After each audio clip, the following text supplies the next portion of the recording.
안녕하세요. 파산관제인 홍현필 변호사입니다. 예, 오늘은 질문 답변식으로 정리한 개인 파산 면책 법률 상식 두 번째 시간으로 이제 상속에 대해서 한번 살펴보겠습니다. 지난번에는 보험을 한번 살펴봤는데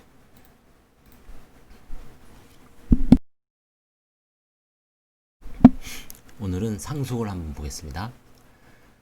질문이 상속 시기가 상속재산 환가에 영향을 미치는지 궁금합니다. 채무자를 위하여 상속이 개시되는 경우 그러니까 채무자가 파산 선고 시까지 상속을 받은 경우에 영향을 당연히 미칩니다. 즉 파산 선고 이후에는 신득재산이라고 해서 파산재단에 포함되지 않습니다.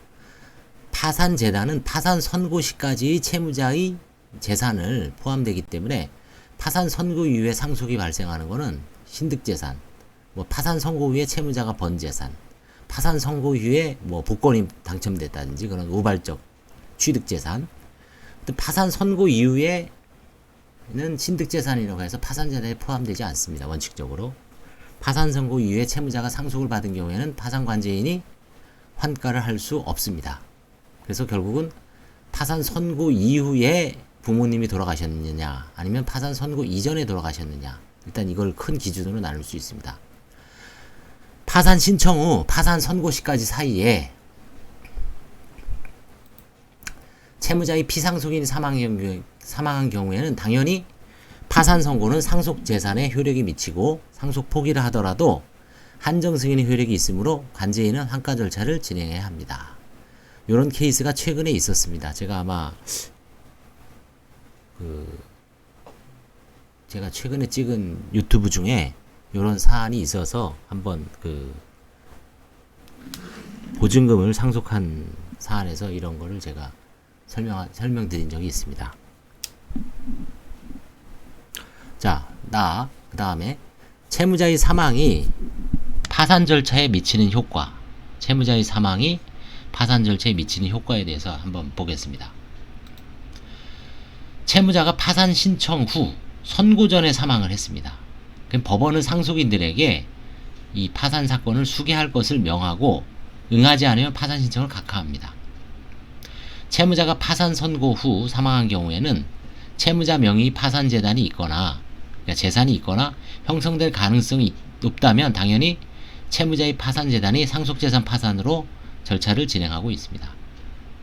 그래서 이제 사망 시기 중에 일반인들, 채무자들께서는 가장 명확하게 아실 게 상속, 그러니까 파산 선고 이후에 돌아가시는 거, 이런 경우에는 이제 안심을 해도 되는데 파산 선고 이전에 사망을 해서 상속이 발생했다. 그러면은 환가를 피할 방법은 없습니다. 자, 두 번째 보겠습니다. 질문이 부모 사망으로 부모 소유 임야를 여러 형제들과 공동 상속하였는데 본인 지분에 대해서, 그러니까 채무자 본인 지분에 대해서 외국인, 일본인이 저당권이 설정되어 있는 경우 환가 가능한가요? 이건 굳이 뭐 일본인이 아니더라도 어떤 내가 모르는 사람이 저당권이 설정되어 있어요. 근데 그게 저당권이 10년 전이냐 10년 이후이냐에 따라서 이제 사안이 구분되기 때문에 한번 보겠습니다. 이런 위와 같은 사안에서는 일반적으로 채무자의 상속 지분을 시가로 평가한 후 그 지분 가액을 형제 중 한 명이 파산재단에 납입하고 관제인이 실제로 위 상속 지분에 대한 환가, 즉 매각이나 경매를 진행하지 않고 포기하는 방식으로 화해계약을 체결합니다. 만약 이와 같은 방식으로 환가할 때 해당 외국인이 저당권이 진정한 저당권이라면, 그러니까 돈을 실제로 빌려주고 빌려받으면서 설정한 저당권이라면 해당 가액을 환가, 대금에서 공제하고 환가할 것입니다. 그렇죠. 당연히 이제 유효한 근저당이니까 만약에 근저당이 1000만원이고 토지 가격이 1500이다. 그럼 1000만원 인수하고 500만원만 받죠. 관제인이 판단할 때 해당 저당권이 10년이 지나서 부종성에 의해서 시효 소멸되었다. 이 부종성이라는 건 뭐냐면 근저당권과 그 대여금 채권은 서로 근저당권이라는 거는 종된 권리죠. 이 채권에 기한, 그래서 그걸 부종성이라 그러는데 채권이 시효로 소멸을 해요. 그러면 당연히 이에 따라붙는, 따를 종자죠. 따라붙는 저당권도 당연히 채권이 이미 시효가 소멸되었기 때문에 근저당권도 시효 소멸됩니다. 이걸 부종성이라 그럽니다. 채권이 소멸되면 근저당도 따라가는 거죠. 옛날에 여필종부라고 있죠. 여필종부, 조선시대 때 비슷하죠. 뭐죠? 여필종부가 남자 따라간다는 얘기죠. 여자는 뭐 안 좋은 의미지만 하여튼 채권이 시효로 소멸하면 그 물건인 근저당권도 따라서 함께 시효로 소멸 나가리가 됩니다. 그래서 이제 시효 소멸되었다면 말소송을 하고 근저당이 이제 외관이 있어요. 10년, 뭐 20년 지난 것도 있습니다. 그렇지만 일단 그 외관을 제거를 해야 됩니다. 근저당권자를 만나서 이거 좀 말소해 주십시오라고 해서 그분이 오케이, 그래 내가 해줄게 하면은 별 문제 없는데 너 이거 내가 왜 해줘? 안 해줘. 너가 알아서 해. 그러면 소송을 해야 됩니다. 관제인이 이 소송을 간혹 저도 몇 건 해봤습니다. 이런 경우에는 그 말소를 하면 당연히 한가가액이 올라갈 수 있죠. 아까 1,500만원인데 그 1,000만원이 여기서는 유효한 근저당이었죠. 근데 만약에 10년이 지나서 무효다, 소멸돼야 된다 하면은 1,500만원, 1,000만원이 올라가죠. 자, 또 그 다음에 형제들이 화해를 거부하고 채무자의 주장 내지 증거에 의하더라도 일본인의 근저당권이 진정한 저당권이고 아직 살아있는 권리라면 지분가액이 저당권보다 적다면 당연히 환가를 포기합니다. 그렇죠? 뭐 예를 들어서 근저당이 1,000만원인데 시가가 700이에요. 그러면 마이너스 벌써 300이죠. 그러면 당연히 관제인이 그 부동산을 환가하는 의미가 없습니다. 그때는 당연히 이제 포기합니다.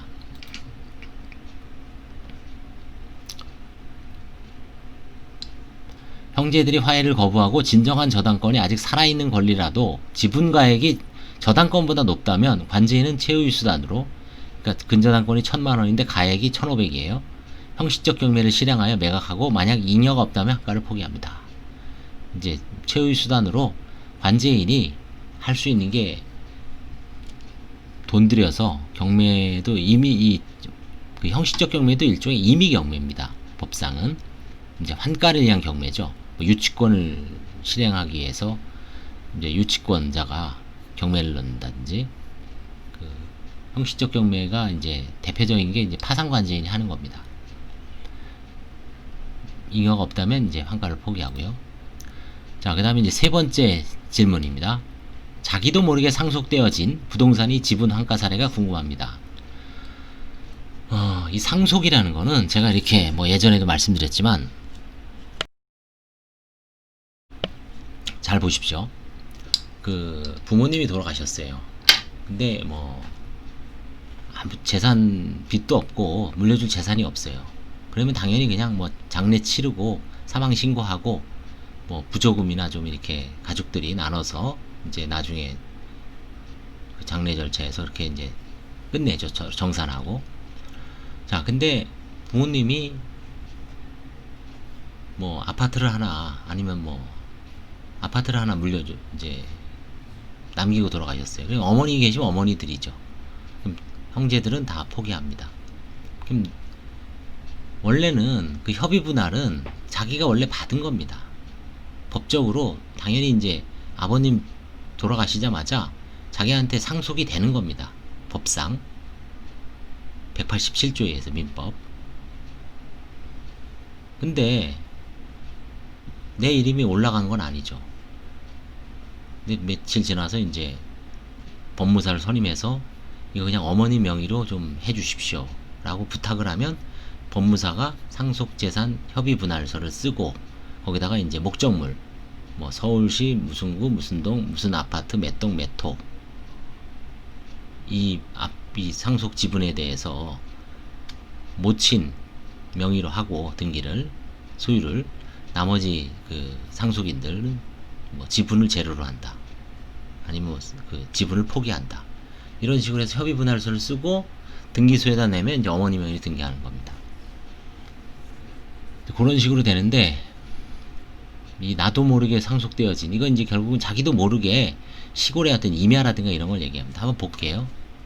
일반적인 상속 협의 분할은 피상속인, 그러니까 부모, 배우자 등이 사망하면서 상속 재산을 남긴 경우에 채무 초과 상태에서 자신이 상속 지분을 포기하고 상속인, 주로 부모 중 1인이죠. 형제 자매 등 일부 내지 1인이 단독으로 상속하는 방식입니다. 이렇게 이제 이걸 상속 협의 분할의 어떤 사행위가 되는 거죠. 채무 초과 상태에서. 따라서 협의 분할 당시에 정상적인 경제 활동을 하고 지급 불능 내지 채무 초과 상태가 아니었다면 훗날 파산 선고를 받더라도 파산관제인이 그 행위를, 상속 협의 분할 행위를 부인할 수 없습니다. 어머니한테 혹은 그 나머지 형제들한테 이 사람 채무자의 지분을 돌려달라고 할 수가 없어요. 왜? 채무 초과가 아니었으니까요. 그 당시에는. 그런데 파산 절차에서 자신도 모르게 상속되는 경우라는 것은 민법 187조에 의한 법률이 규정에 의한 부동산 물건의 취득입니다. 즉 피상속인, 여기서 아버지로 할게요. 아버지가 사망한 후에 형제 자매 아니면 뭐 엄마 포함해서 어머니와 형제 자매들이 상속 협의 분할을 하지 않은 채로 혹은 뭐 상속 포기 신청도 않은 채로 장기간 그냥 방치하는 겁니다. 뭐 5년, 10년 뭐 가치가 별로 없어서 아니면 귀찮아서 아니면 형제들이 다 모으기 힘들어서 어떤 무슨 여러 가지 이유가 있지만 하여튼 방치돼 있습니다. 아니면 뭐 가치가 작아서. 피상속인 소유명의 부동산이 이제 환가 대상이죠. 이런 경우에는 본인 지분이 있는 겁니다. 여전히 피상속인 명의로 명의로 되어 있어요. 등기는 지방세 세목별 과세 증명서에도 연대 납세 의무가 채무자에게도 부과됩니다.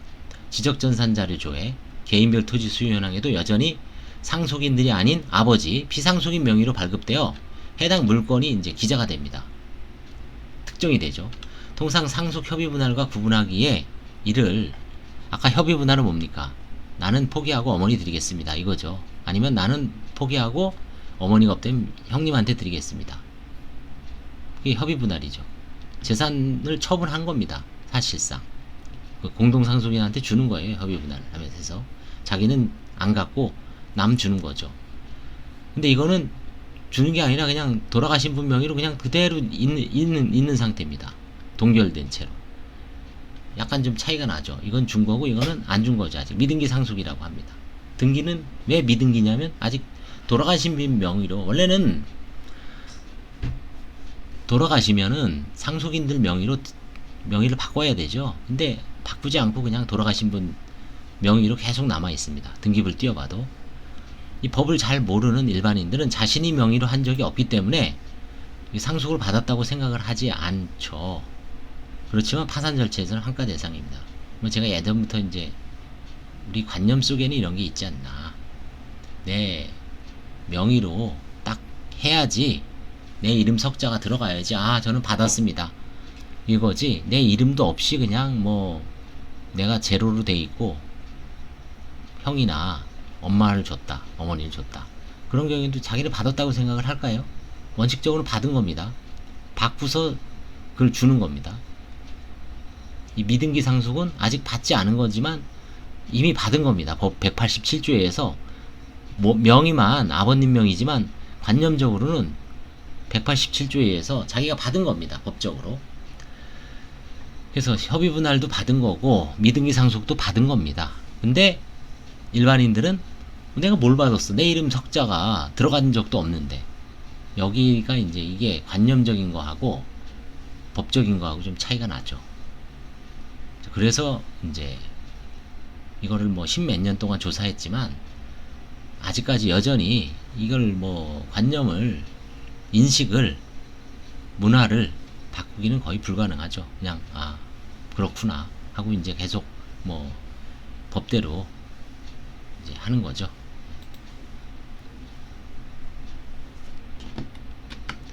그래서 오늘은 이제 상속에 관해서 한 몇 가지를 살펴봤는데, 이미 기존에 뭐 상속에 대해서는 재생 목록에 상속에 대해서도 뭐 꽤 있을 거예요. 그래서 뭐 지금 제가 오늘 한 거는 새로운 얘기는 아닙니다. 근데 다만 이제 제가 이렇게 자료를 찾다가 이렇게 Q&A로 이런 식으로 한 거가 아마 좀 이해하기가, 예전 거는 뭡니까? 제가 처음에 할 때는 그냥 100개를 딱 해서 말로 그냥 쭉 찍죠. 그 다음에 밑에다가 이제 그 자막을 달았는데, 그러다 보니까 이제 그게 잘 이해하기도 쉽지는 않았을 겁니다. 그래서 앞으로는 이런 식으로 그때 그것도 아마 다시 이런 식으로 한글이나 이런 PPT로 이제 좀 글씨를 크게 해서 찍으면은 한번 계속 찍어 볼랍니다.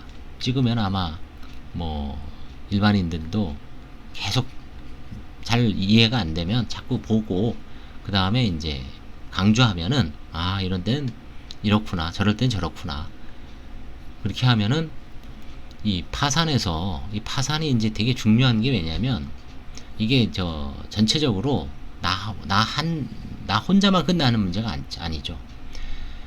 이혼하면 재산 분할 문제도 있고, 그쵸? 또 내가 죽으면은 자녀들의 어떤 빚이 상속되는 문제도 있고, 재산도 상속되잖아요.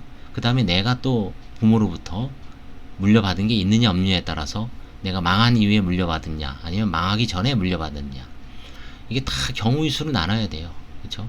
들어가다 보면 상당히 어렵습니다, 이게. 뭐, 표면적으로 보면 개인 파산 면책은 쉽죠. 뭐, 재산이 있어? 쭉 조사를 해요.